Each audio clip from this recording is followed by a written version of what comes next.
Buenos días, mi nombre es Héctor Crespo, abogado de la República de Venezuela, estudiante de la maestría en Derecho Procesal Penal del IESIP. Vamos a comenzar un poco en la cátedra de penología dirigida por la doctora Dalia Carrero sobre las penas privativas de libertad,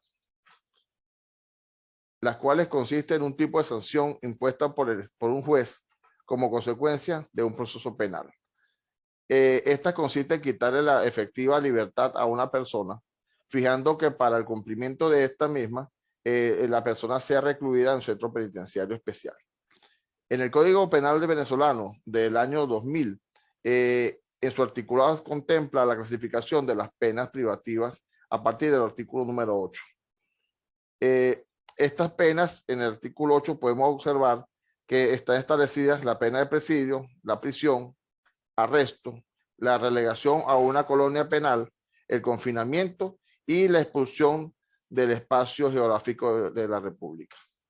Según Facul, en 1976, él plantea que la pena privativa de libertad tiene por fin esencial la enmienda y la readaptación social del condenado. Este es el principio de corrección, aunado a la vez al principio de resocialización. En el artículo 10 del mismo Código Penal podemos observar las penas no corporales, entre las cuales podemos ver la inhabilitación política, la multa, la suspensión del empleo, la destitución y otro conjunto de penas.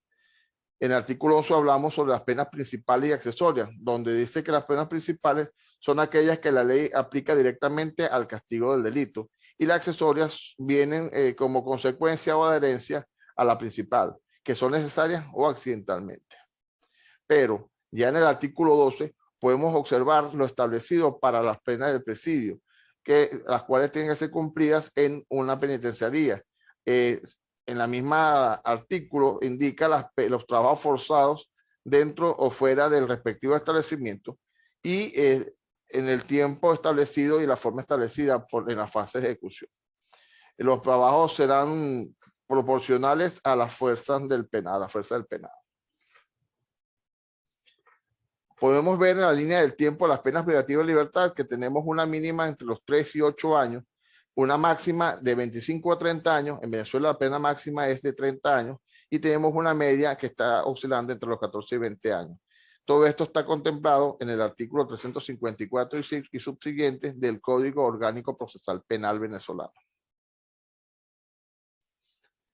Podemos observar algunas de las posturas internacionales y en la Convención Americana sobre los Derechos Humanos, conocido como el Pacto San José de Costa Rica, en 1969, en su artículo 5, establece que las penas privativas de libertad tendrán como finalidad esencial la reforma y la redactación social de los condenados. Igualmente, en 1966, en el Pacto Internacional de Derecho Civil y Político, en el artículo 10, en su inciso primero, establece que toda persona privada de libertad será tratada humanamente y con el respeto debido a la dignidad inherente al ser humano. Continuando en el marco nacional sobre las penas privativas de libertad, el Código Orgánico Procesal Penal venezolano fue creado con el propósito de causar un impacto positivo sobre la administración de justicia, además de propiciar la no violación de los derechos humanos. La privación de libertad tiene como objetivo fundamental lograr la rehabilitación, la reeducación, la resocialización, la reinserción social del delincuente, lo que se lograría mediante un correcto tratamiento penitenciario. Concatenado con el Código Penal venezolano y con el Código Orgánico Procesal Penal venezolano, existe la ley del régimen penitenciario del año 2000, la cual establece en su articulado las reglas de juego o las normas que el legislador patrio establece para el funcionamiento de los centros penitenciarios. En su artículo primero establece que corresponde al Ejecutivo Nacional, por órgano del Ministerio de Interior y Justicia, la organización y funcionamiento de los centros penitenciarios. Es importante destacar en su artículo segundo que la reinserción social del penado constituye el objetivo fundamental o principal del periodo de cumplimiento de la pena. Es importante destacar el principio de resocialización del penado, de reinserción del mismo. En su artículo tercero, las penas privativas de libertad se cumplirán en las penitenciarías, que bajo cualquier denominación existan, se rehabilitarán o crearán para este fin.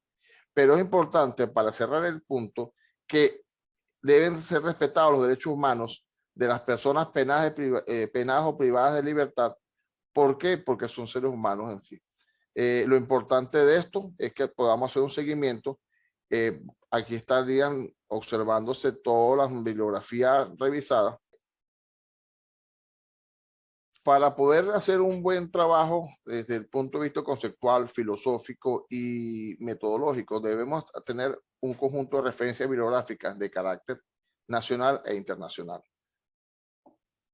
Para finalizar, podemos establecer que la medida de seguridad no es una prolongación de la pena privativa de libertad.